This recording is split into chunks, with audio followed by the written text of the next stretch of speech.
高山，今次去東南亞考察，5個人去，每個人1張先卡，漫遊費就每個人100蚊，你跟唔跟啊？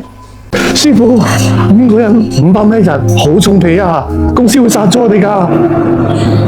谷子小姐，你好似忘記咗件事喎。咩事啊？做生意同賭錢一樣，唔係鬥大，係鬥精。我唔跟閃卡。唔跟？你班伙計唔上網啊？冇 Google 咩？會蕩失路㗎喎。龍，攞嘢出嚟。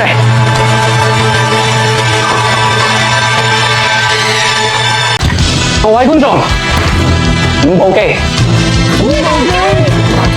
爽WiFi 1部機可以 share 俾5部設備，每日價錢24蚊起。24蚊仲要5個人用，平均每人都係幾蚊雞，有冇可能啊？師傅，你好犀利啊！多出嚟嘅錢，我哋可以用嚟食海鮮啦。記住，小賭怡情，去旅行用爽 WiFi 就係精明。